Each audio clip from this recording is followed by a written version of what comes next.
여러분 안녕하세요. 벤자민 프랭클린은 이런 말을 했습니다. 작은 구멍이 큰 배를 침몰시킨다. 월급은 들어오는데 통장은 여전히 비어있고 투자는 하고 싶은데 어디서부터 어떻게 시작해야 할지 모르시겠다고요. 전문가와 함께 새로운 미래를 설계하는 시간, 지식인 미래를 세우다. 오늘은 재정 전문가 김남순 소장님 모시고 그 해답을 들어보도록 하겠습니다.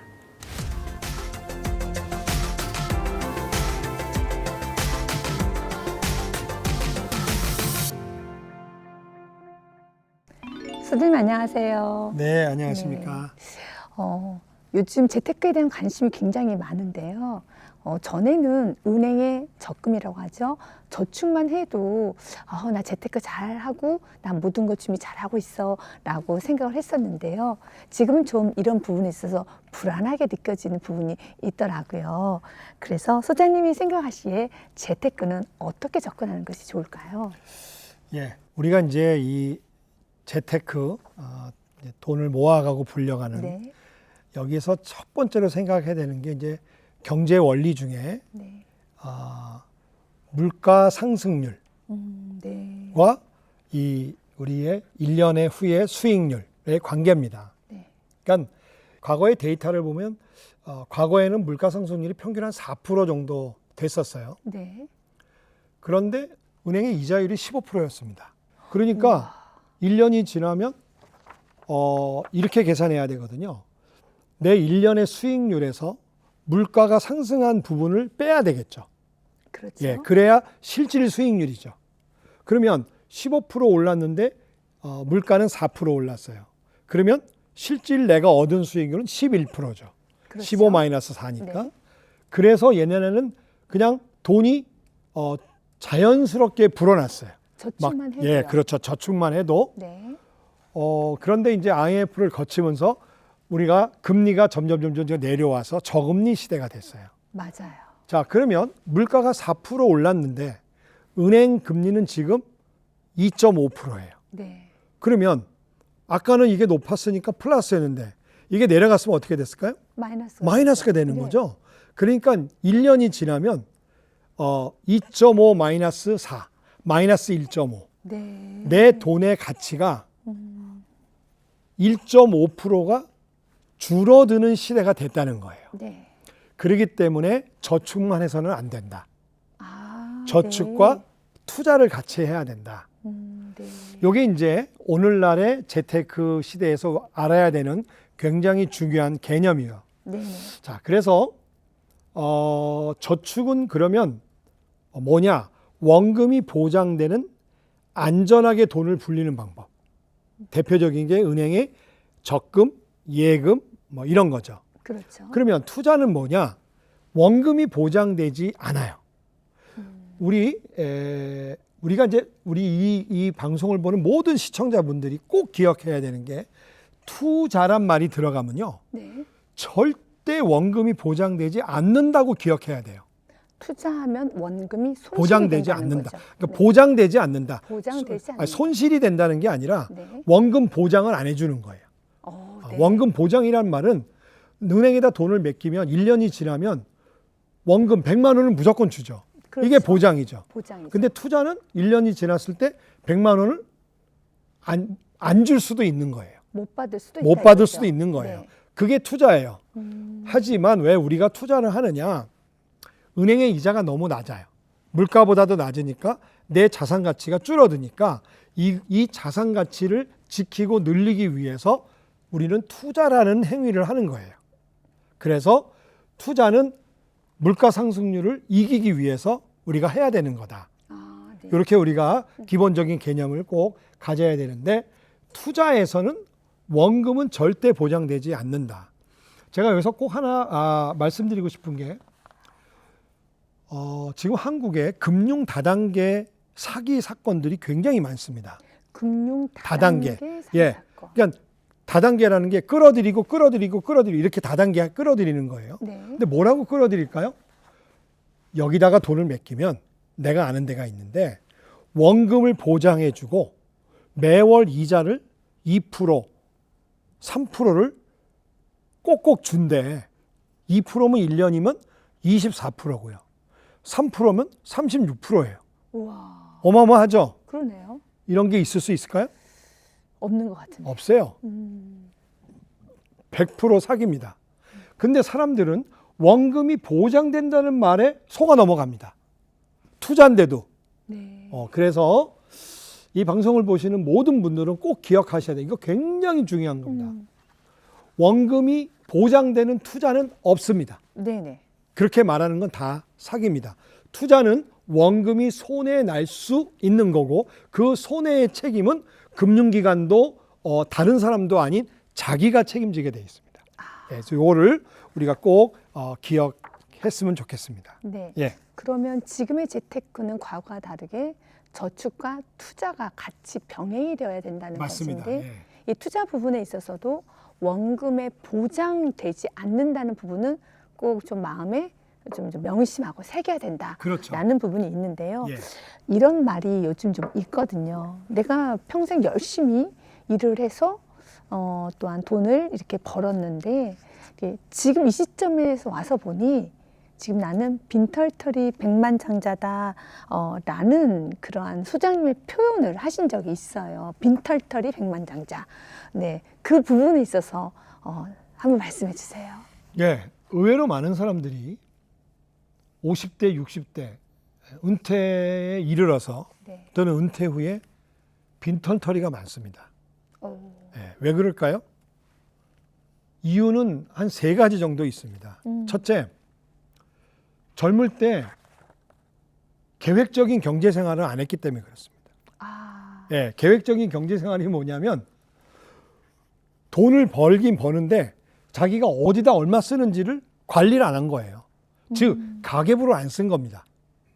많이 벌면 뭐 합니까? 아니 1,000만 원 벌어서 1,500만 원 쓰면 그 가정이 어떻게 될까요? 마이너스죠. 그렇죠. 200만 원 벌었는데 100만 원 쓰면 100만 원이 남는 거예요. 그 유튜브에 왜 그 20대 그 여성이 있었잖아요. 그 유명한 그분이요. 월급이 한 200, 250밖에 안 돼요. 근데 몇 년 만에 1억을 모았더라고요. 네네. 어떻게 모았을까요? 안 쓴 거예요. 맞아요. 그러니까 번 돈보다 적게 써야 돈이 모이지. 그래서 자기가 번 돈보다 많이 쓰는지 적게 쓰는지 소위 관리. 그 관리를 하는 툴이 가계부죠. 그렇죠. 그렇게 해야 되고 두 번째는 과도한 대출이에요. 그러니까 자기가 계획 없이 집도 대출로 받고 사고 자동차도 할부, 가전제품도 할부, 뭐 해외 여행도 할부 전부 빚을 내서 살았는데 그게 이제 돌아오는 겁니다. 그러니까 그 빚을 갚다 보니까 빈털터리가 될 수밖에 없는 거죠. 마지막 비슷한 얘기지만 인생의 재정 계획을 세우지 않은 거죠. 예. 예를 들어서 자녀가 대학을 갈 때 학자금이 필요하잖아요. 물론 뭐 네가 알아서 가라 그러면 모르겠지만 그러면 대학 자금을 준비를 했어야죠. 근데 그렇죠. 아무것도 준비 안 했다가 아빠 나 등록금 주세요. 대출해서 주잖아요. 결혼할 때 또 결혼해야 되는데 또 대출 받아서 주잖아요. 그러니까 우리가 빚만장자가 된 거예요. 백만장자를 꿈꾸다가 그래서 결국은 여러 가지 여러 한 3가지의 이런 이유 때문에 우리가 그렇게 빈털터리로 노후를 맞게 되는 경우들을 많이 본다.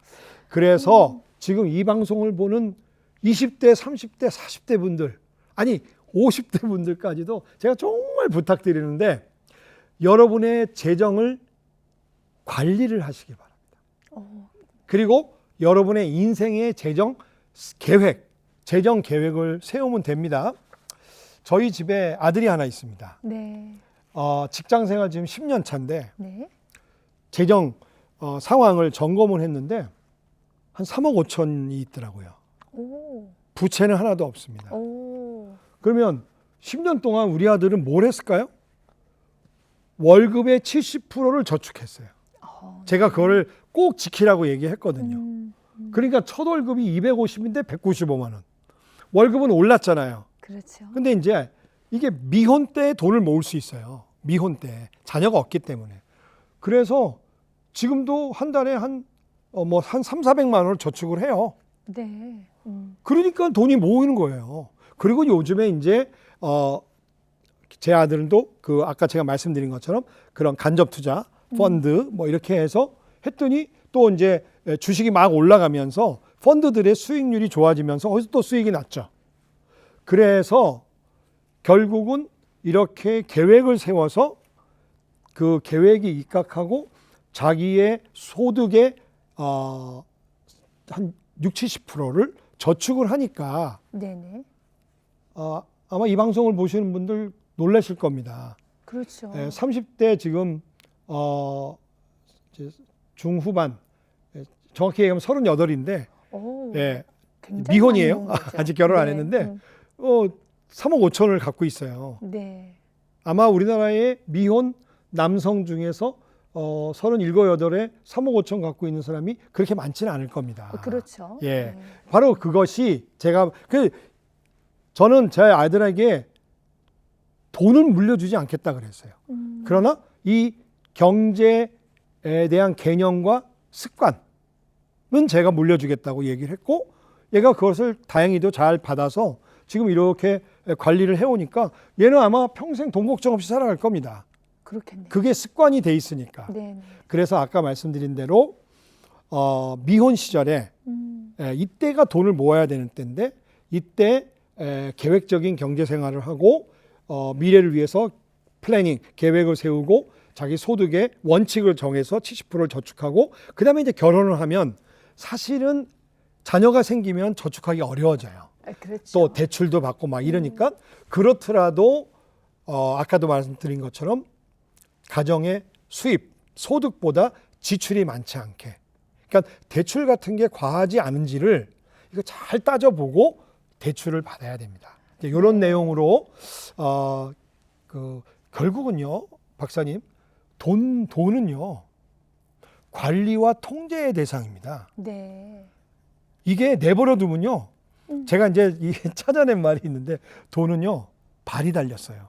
오, 발이 달렸어요. 발이 달려서요. 도망가나요? 한번 집을 나가면 돌아오지 않습니다. 이 말 이해되시죠? 네, 이해됩니다. 그래서 돈은 붙들어 매놔야 돼요. 이 네. 붙들어 매놓는 게 저축, 투자, 뭐 적금, 예금, 뭐 펀드, 뭐 주식 이런 겁니다. 네. 이렇게 붙들어 매놔야 내 집안에 이게 남아 있는 거다. 네네. 이런 개념을 우리 시청자분들이 꼭 기억했으면 좋겠습니다. 네. 예.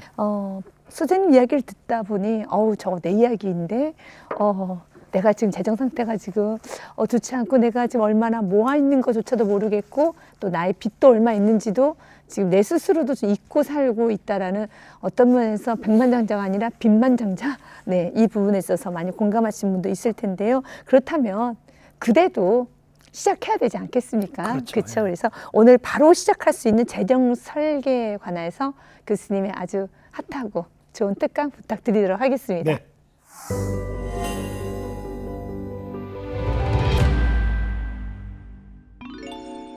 여러분, 재테크 좋아하시죠?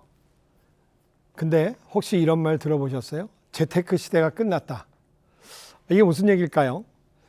왜 재테크 시대가 끝났다고 하냐면 이렇게 돈을 무작정 많이 버는 시대가 아닙니다. 과거는 은행에다 돈을 맡기면 놀라지 마십시오. 1년에 금리가 15%, 17% 시대가 있었습니다. IMF 전이죠.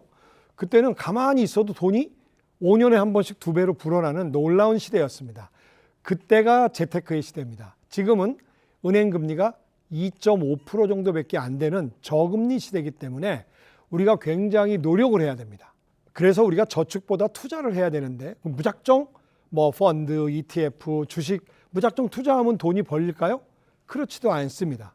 그래서 우리가 오늘 꼭 기억해야 될 것은 재테크보다는 재정 설계, 보통 재무 설계, 영어로는 financial planning 이런 얘기를 하는데 이 재정 설계가 중요합니다. 그럼 뭐와 다르냐? 재테크가 무작정 달리기라고 한다면 재정 설계는 정하고 달리는 겁니다. 자, 그럼 뭐를 정할까요? 인생에는 5가지의 목표가 있다고 합니다. 미혼들은 결혼이라는 큰 목표가 있죠.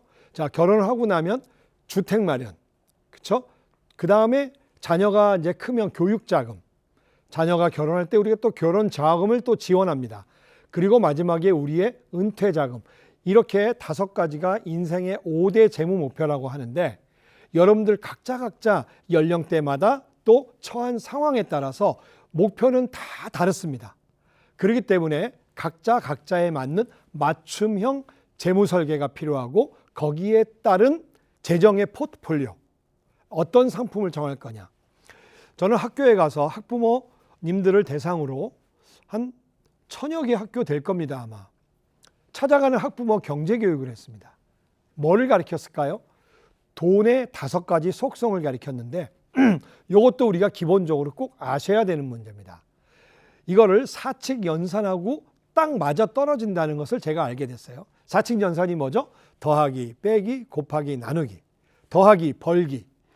벌기의 법칙은요, 제가 연구해 보니까 딱 하나밖에 없습니다. 돈은 오직 일과 땀을 통해서만 벌어야 한다는 겁니다. 즉, 우리가 노력을 안 하고 버는 돈은 바람직하지 않습니다. 그 대표적인 게 로또인데, 로또의 당첨 확률이 얼마일까요? 814만 분의 1입니다. 되지도 않습니다. 그런데 우리는 그 신기루를 쫓아갑니다. 그러다가 우리는 좌절합니다. 그래서 우리는 열심히 일을 해서 노동을 해서 돈을 모은 다음에 아끼고 아껴서 저축을 한 다음에 여기서 또 종잣돈을 만들고 투자를 해나가는 이러한 방법으로 소위 노동소득과 자본소득, 이거를 통해서 돈을 불려가는 게 중요하다. 두 번째, 쓰기는요. 우리 선조들이 이런 훌륭한 말씀을 하셨습니다. 개같이 벌어서 정승같이 써라. 개같이 번다는 것은 열심히 벌란 얘기입니다. 땀을 흘려서 정승같이 쓴다는 건 뭐죠? 잘 써야 된다는 겁니다. 여러분, 과연 잘 쓰고 계실까요? 제가 많은 분들을 상담해 봤는데 우리 가정은 막 씁니다. 이 막 쓴다는 얘기가 뭐냐면 돈이 어디로 나가는지 모릅니다. 가계부를 안 쓰기 때문에 그렇습니다. 그래서 꼭 가계부를 쓰셔야 한다. 그러면 세 번째는 이제 이렇게 아낀 돈을 불려야 되는데 불리는 방법은 딱 2가지다. 원금이 보장된 안전한 방법, 저축. 원금이 보장되지 않지만 높은 기대 수익을 얻을 수 있는 투자. 이 저축과 투자는 균형을 잘 맞춰야 되는데 100- 나이의 법칙이라고 있습니다. 내가 100만 원이 돈이 있으면 20대는 100- 20, 투자가 80%고 저축이 20%입니다. 그런데 60대는 60- 40, 저축이 60, 투자가 40입니다. 즉 나이가 들어갈수록 저축의 비중을 늘리고 투자의 비중을 줄여야 한다는 얘기입니다. 왜 그럴까요? 투자를 하다가 손해보면 복귀할 시간이 점점 적어지기 때문에 그렇습니다. 자, 4번째는 나누기인데 굉장히 중요한 속성이라고 생각합니다. 돈을 나누는 방법은 크게 2가지가 있습니다. 세금과 기부입니다. 우리나라는 소득이 높아질수록 세율이 높아지는 누진율을 적용하고 있습니다. 무슨 뜻일까요? 돈 많이 버는 사람에게 세금을 많이 걷어서 어려운 분에게 나눠주는 그런 기능이 있습니다. 그래서 세금은 굉장히 이 자본주의 경제체제에서 아주 유익한 그러한 수단이다. 2번째는 기부입니다. 여러분, 혹시 매월 여러분의 가정에서 정기적으로 누군가에게 5,000원, 10,000원을 기부하고 계십니까? 이 모습을 자녀들에게 보여주셔야 합니다. 그래야 아이들이 커서 기부하는 삶을 삽니다. 서양의 많은 논문이나 사례를 보면 이렇게 기부하는 사람과 그렇지 않은 사람의 부의 축적 정도가 다르다는 것은 우리가 이미 다 알고 있는 사실입니다. 그래서 나누는 삶, 굉장히 우리 삶을 풍성하게 만드는 것이죠. 마지막에 5번째 속성이 있습니다. 여러분이 즐겨하시고 매일 하고 계시는 건데 빌리기라는 겁니다. 대출. 우리는 어느 순간에 모든 걸 다 빌립니다. 집을 살 때도, 차를 살 때도, 가전제품도, 심지어 매일 밥 먹고 옷 사는 것도 카드로 긁습니다. 카드가 뭡니까? 신용카드는 한 달짜리 대출 상품입니다. 우리는 어느 순간에 이렇게 빚을 지고 사는 빚만장자의 인생이 됐습니다. 그렇기 때문에 대출을 무서워해야 되고 두려워해야 되고 내 능력 범위 내에서 대출을 하셔야 된다는 것을 꼭 기억하시기 바랍니다. 또 한 가지 제가 말씀드리고 싶은 게 연령대별 그 재정 로드맵을 간단히 좀 말씀드리겠습니다. 인생의 출발선에 있는 20, 30대 뭐가 중요할까요? 여러분, 이런 말이 있습니다. 인생에서 돈을 모을 수 있는 골든타임이 언제일까요? 신입사원부터 결혼해서 첫 애가 태어날 때까지라고 합니다. 자녀가 딱 태어나면, 제가 이건 연구를 한 내용인데, 자녀가 태어나면 자녀는 돈을 아주 먹는 하마가 됩니다. 돈 먹는 하마. 기저귀, 또 그 다음에 분유, 또 이유식, 그 다음에 이제 뭐 학원, 뭐 태권도, 뭐 발레, 뭐 계속 돈을 먹습니다. 얼마나 많이 먹을까요? 뭐 조금씩 통계가 다르지만 태어나서 대학을 졸업할 때까지 두당 3억 5천 정도를 먹는답니다. 여러분, 언제 돈을 모을 수 있을까요? 미혼 시절입니다. 이때를 함부로 보내면 안 됩니다. 그러면 저축 비율이 얼마일까요? 미혼은요, 소득의 70%를 저축하셔야 합니다. 자, 그래서 계획적인 경제 생활과 계획적 경제 습관이 굉장히 중요한 때이고, 가능한 신용카드를 없애고 체크카드를 쓰시기 바라고, 여러분의 목표, 결혼, 주택, 노후, 이러한 크게 3가지 목표별로 돈을 모아 가셨으면 좋겠습니다. 두 번째, 인생의 가장 허리이고 중심인 40대. 40대는요, 매우 중요합니다. 40대는 대부분 내 집 마련, 내 집 확장을 꿈꾸기 때문에 대출이 많습니다. 그리고 자녀들이 중학생, 고등학생이기 때문에 또 교육비가 많이 나갑니다. 그리고 또 부모를 부양해야 되기 때문에 또 부모에 대한 비용도 많이 나갑니다. 진짜 저축할 여력이 적습니다. 그렇기 때문에 더 체계적으로 재정 관리를 하셔야 되는데, 첫째는요, 자녀들의 교육과 노후를 바꾸시면 안 됩니다. 그래서 자녀들에게 쓰는 이 교육비와 내 노후 준비에 대한 균형, 적절한 균형이 있습니다. 많은 분들이 자녀들에게 다 올인했다가 나중에 노후가 굉장히 어려워지는 그러한 경우들을 왕왕 봅니다. 꼭 기억하시고요. 두 번째, 대출을 통제하셔야 됩니다. 코로나 때 영끌이란 말이 있었습니다. 모든 대출을 다 끌어모아서 집을 사는 것을 의미했는데 지금 어떻게 됐습니까? 금리는 오르고 그래서 대출로 나가는 상환 금액은 많아지고 이자율도 높아지고 매우 어려워지는 가정들을 많이 보게 됩니다. 그렇기 때문에 이 40대에는 과도한 대출을 너무 많이 늘리지 마시고 적당하게 이것을 잘 관리하고 통제하시기 바라고, 또 하나는 가족들의 건강을 위한 보장성 보험의 점검을 잘 하시기 바라고, 마지막으로 직장을 대부분 다니시죠? 중요한 게 뭘까요? 주식에서 돈 버는 것보다 자기 개발을 해서 자기 몸값을 높이는 게 훨씬 좋은 재테크입니다. 제가 은행을 다니다가 증권회사로 옮겼을 때가 43살이었는데 제 몸값이 3배가 올랐습니다. 제가 주식을 해서 300% 수익을 낼 수 있을까요? 쉽지 않습니다. 그리고 한번 몸값이 오르면 계속 그렇게 갑니다. 그래서 자기 개발을 좀 더 신경 쓰시기 바랍니다. 자, 마지막 50대, 60대. 이제 황혼기가 시작되는 겁니다. 뭐가 중요할까요? 가장 중요한 것은 은퇴를 준비하는 겁니다. 그래서 본인의 은퇴 시기를 가능한 정확히 예상하시기 바랍니다. 55세입니까? 58세입니까? 60입니까? 65세입니까? 아니면 더 일을 할 수 있을까요? 자, 이것이 왜 중요할까요? 현금 흐름이 끊기지 말아야 되기 때문에 그렇습니다. 돈이 들어오는 걸 현금 흐름이라고 그러거든요. 캐시플로우. 여러분, 은퇴의 정의가 뭔지 아세요? 은퇴는요, 잘 들으십시오. 소득은 끊어졌는데 지출이 끊어지지 않은 상태가 은퇴입니다. 기다려지십니까? 매우 공포스러운 시기가 시작되는 겁니다. 그래서 여러분, 가능한 은퇴를 뒤로 보내야 됩니다. 직장, 죄송하지만 아니 꺾고 치사해도 열심히 다녀야 됩니다. 그리고 제가 임원을 해봤는데 임원은요, 임시 직원의 약자더라고요. 그러니까 임원 같은 거 빨리 하지 마시고요. 그냥 그 1급 부장으로 오랫동안 직장 다니고 임금 피크제 이런 거 해서 여러분 월급이 끊어지지 않도록 월급이 길게 나오도록 이 캐시플로우를 만들어가는 게 굉장히 중요하다. 은퇴 시점, 그리고 이제 은퇴 준비, 국민연금이 언제 얼마 나오는지, 퇴직연금은 도대체 내가 얼마나 쌓여 있고 이거를 나눠서 받으면 얼마 받는지, 그 다음에 내가 개인연금 뭘 들었고 언제 연금을 받는지, 얼마 받는지, 이거 절대로 계산들 안 합니다. 표를 만들어서 계산하시고 어려우면 우리 같은 전문가를 만나서 물어보시면 답을 가르쳐 드립니다. 자, 그래서 은퇴 내가 연금을 언제부터 얼마 타는지를 꼭 계산해 보시고요. 부채를 줄이기 시작해야 됩니다.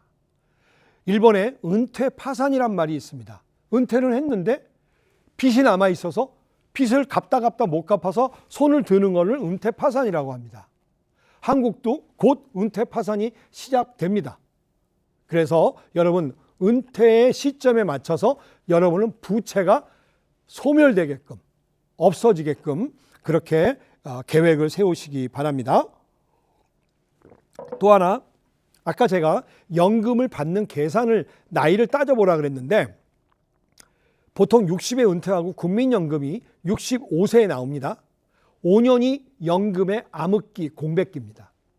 이런 것들을 계산 안 하고 있으면 굉장히 힘듭니다. 이런 걸 보완하기 위해서 개인연금으로 보완을 하시기 바라고, 마지막 자녀 지원의 한계를 꼭 정하시기 바랍니다. 저는 이렇게 상담할 때 물어봅니다. 자녀가 몇 명입니까? 2명입니다. 자녀 지원을 어디까지 하겠습니까? 예, 대학, 대학원, 유학. 이거 안 정해 놓으면 나중에 굉장히 어려워질 수 있습니다. 자, 그러면 이제 마지막으로 제가 한 가지 꼭 우리가 해야 되는 걸 말씀드리겠습니다. 여러분, 요새 주식 때문에 굉장히 난리죠. 개인적으로 주식 투자하지 마십시오. 돈 버는 거 쉽지 않습니다. 차라리 주식을 하려면 한 10가지 종목을 매월 한 주씩 10년 동안 사십시오.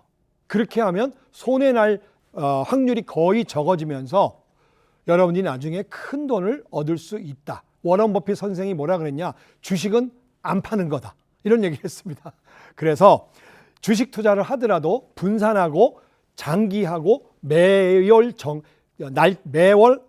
딱딱 날을 정해서 이렇게 분할 투자 하시기를 바라고, 가계부 앱을 꼭 깔고 여러분의 재정이, 지출이 한 달에 어디서 얼마큼 나간지를 꼭 관리, 통제하시면 여러분들의 생활이 훨씬 풍성해지리라고 믿습니다.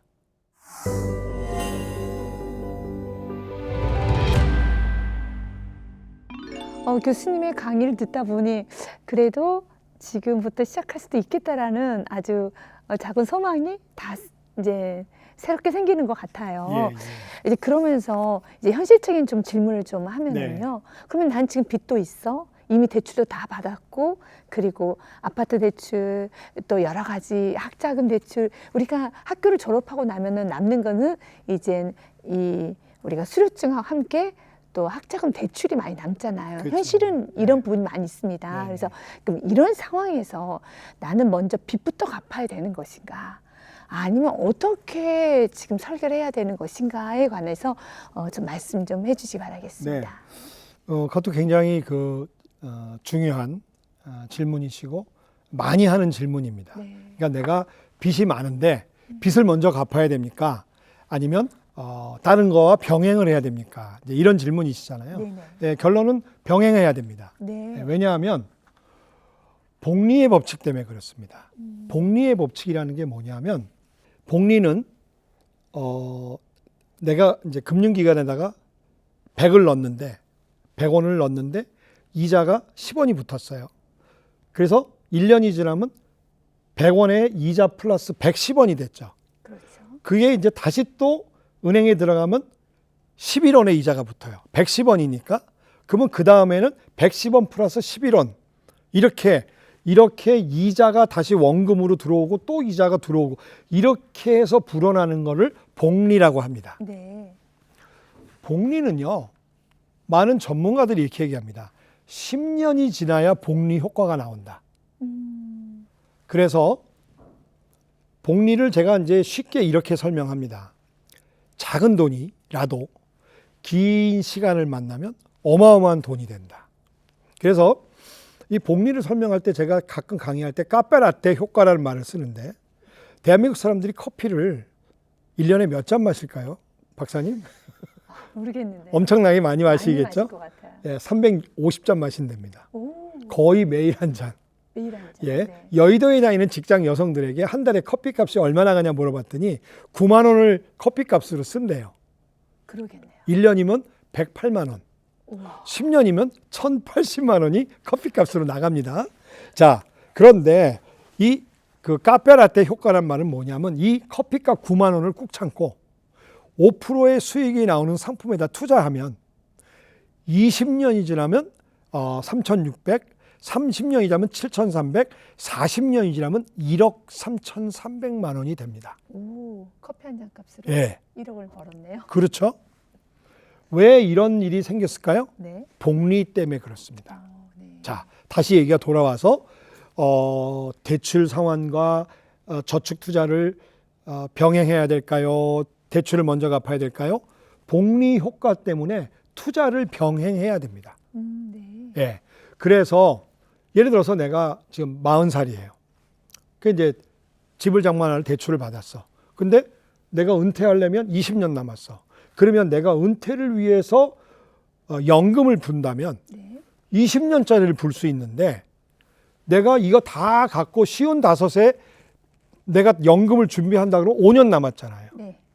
어마어마한 돈을 넣어야 연금이 준비되겠죠. 네.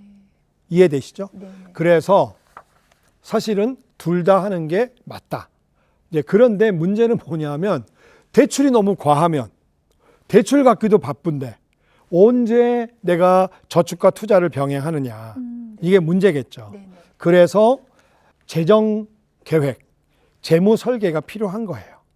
그래서 우리 가정의 소득과 지출을 분석해서 한 달에 우리가 500 벌어서 대출 갚는데 뭐 200 쓰고 뭐 학원비 뭐 식대 뭐 기름값 쭉 이렇게 해서 지출 내역이 합리적인지 과한 건 없는지 네. 그래서 줄일 수 있는 게 뭔지 이거를 면밀히 보고서 대출이 과하다면 사실은 대출을 받기 전부터 이런 계획을 세우고 받았어야 돼요. 그냥 무턱대고 저기가 좋으니까 그럼 대출이 얼마 필요해? 5억? 그래 5억 대출 받고 사자. 이렇게 하면 안 되는 거였어요. 우리가 과거 영끌이라고 예, 내 가정의 계획에 입각해서 해야 되는데 그래서 요즘에 금융기관에도 DSR이라는 이런 그 룰이 생겼어요. 네. DSR은요, 총부채 원리금 상환 비율. 내가 대출을 받아서 갚는 돈이 원금과 이자가 그러니까 모든 대출을 다 합치는 거예요. 내 소득의 40%를 넘지 못하게 돼 있어요. 네. 이게 무슨 뜻일까요? 아니 40% 이상을 대출을 갚으면 생활은 아이들 교육은 미래를 위한 준비를 언제 하냐 이거예요. 그렇죠? 저는 DSR을 20 내지 25%를 넘기지 말라고 강의를 합니다. 그래서 일단 우리가 대출을 받기 전이라면 이 DSR을 무리하게 우리가 하면 안 된다. 다시 말해서 대출을 받는 규모를 적정하게 해야 된다는 거고요. 이미 내가 이제 과하게 대출을 받았다면 두 가지를 생각해야 돼요. 그러니까 대출로 나가는 돈은 고정이잖아요. 한 달에 뭐 150, 200이니까 이 지출의 항목에서 줄일 수 있는 게 뭐냐? 아마 줄일 수 있는 건요. 대부분 이걸 겁니다. 학원비, 사교육비. 그러겠죠. 우리 가정은요. 딱 두 가지예요. 대출금 상환하는 돈, 사교육비. 네. 이거 외에는 그 다음엔 별로 없어. 뭐 사실은 생활비, 우리 엔겔 지수가 되게 낮아요. 네. 그래서 생활비 뭐 먹는 거 이렇게 많이 안 써요. 네. 그러면 여기서 줄일 수 있는 게 있느냐를 보고 만약에 있으면 그냥 대출을 그냥 끌고 가는 거고 아니면 대출을 구조조정해야 됩니다.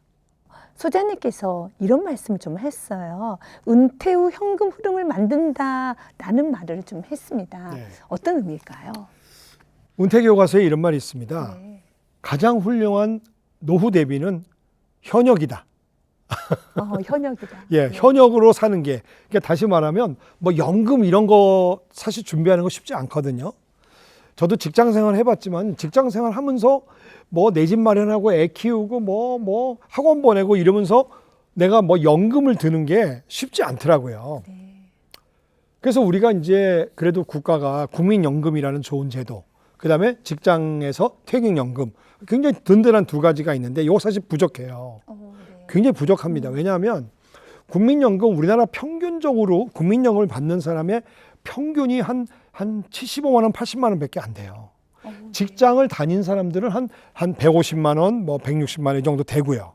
그러니까 국민연금이 노후 대비로 아주 기초적이고 기본적인 것밖에 안 돼요.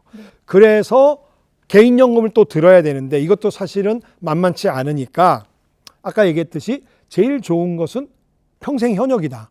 이라는 거죠. 네. 자, 요즘에 1억을 은행에다 맡기면요. 뭐 금리 뭐 한 15만 원 정도 뭐 이렇게 이자를 매월 줍니다. 내가 150만 원을 어디 가서 은퇴 후에 월급을 받는다. 뭐 그렇게 많은 돈은 아니죠. 만약 500, 600 받던 사람으로 치면은 이게 무슨 의미일까요? 은행에 10억이 있는 거와 똑같은 거예요. 그러네요. 그렇죠? 그렇죠. 네. 이 150만 원이면 10억이랑 똑같은 거예요. 10억 없잖아요. 그러니까 일을 해야 된다. 평생 현역, 평생. 가장 좋은 노후 대비다. 네. 마지막으로 이 방송을 들으면서도 아유, 내가 지금 시작할 수 있을까? 지금 너무 늦었는데 지금 시작해봤자 뭐가 달라질 수 있을까라고 생각하시는 분도 있을 것 같아요. 그분들에게 격려의 말씀을 해주시기 바라겠습니다. 네. 늦었다고 생각하는 게 가장 빠른 거다. 뭐 이런 말이 있지 않습니까? 네, 맞아요. 예, 그건 너무 상투적인 얘기인데, 네, 저는 20대 초반, 네, 신입사원, 심지어 제가 그 해군 공군 교육사령부에 하사 교육 가서 강의도 해봤거든요. 네. 그 친구들은 19, 20이에요. 그때부터 제가 그래요. 너희들 40년 동안의 계획을 세워서 살면 돈 걱정 없이 살 수 있다. 이렇게 제가 얘기를 했고, 이제 60이 넘은 분들, 나 이제 은퇴했어. 어떻게 하면 좋아? 이런 분도 제가 상담을 해봤어요. 네. 어느 누구나 다 똑같습니다. 늦지 않았습니다. 예. 근데 이 재테크 재정 관리가요, 이게 쭉 공부하고 들어가 보니까 이게 철학의 세계와 맞닿는다는 걸 제가 알게 됐어요. 네. 이게 무슨 얘기냐면요.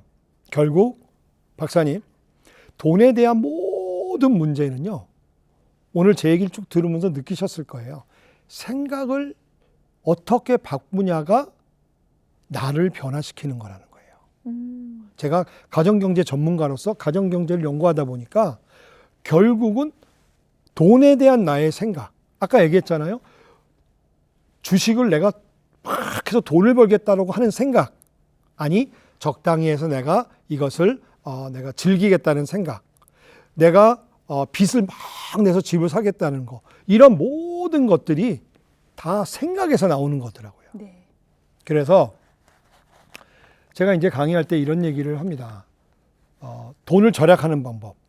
물건을 살 때 이것이 필요한 건지 욕구인지를 꼭 물어봐라. 필요냐 욕구냐. 이게 뭐예요? 생각이거든요. 네. 이게 꼭 필요한 거면 사야죠. 근데 있는 걸 또 사는 욕구는 사지 말아야죠. 이게 내가 생각을 안 하고 살아가면 자꾸 사는 거거든요. 그래서 늦은 게 없다는 얘기입니다. 그러면 이미 연세가 있으시더라도 여러분의 생각을 바꾸셔야 됩니다. 그래서 생각을 바꾸면 행동이 바뀌고 행동이 바뀌면 습관이 바뀌고 습관이 바뀌면 운명이 바뀌면서 돈 걱정 없이 살아갑니다. 저는 부자라는 표현을 굉장히 안 좋아하는데 부자는 되기도 힘들고 바람직하지도 않습니다. 그냥 돈만 많은 거 제가 보니까 행복하지 않습니다. 그런데 제가 발견한 행복한 부자의 정의는 필요할 때 필요한 만큼의 돈을 갖고 있는 상태. 이게 이제 저의 결론인데 네. 이 방송을 보시는 분들 어느 누구도 늦으신 분이 한 분도 없습니다. 네. 결코 늦지 않았다. 네. 네. 용기를 내셔라. 네. 말씀드리겠습니다. 네, 맞습니다. 우리는 오늘 방송을 듣고 또 자신의 마음에 굉장히 큰 감동이 왔을 것 같아요.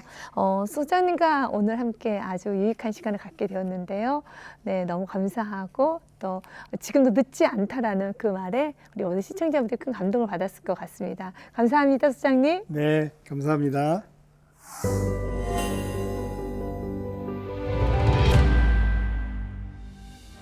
오늘 재정 설계에 대해 배우면서 이런 생각이 잠시 들었습니다. 이걸 10년 전에 알았었더라면 10년 후에 나를 바꾸는 작은 선택, 이제 더 이상 미루지 마시고 지금 꼭 실천해 보시기 바라겠습니다. 전문가와 함께 새로운 미래를 설계하는 시간, 지식인 미래를 세우다. 함께 해주신 여러분 고맙습니다.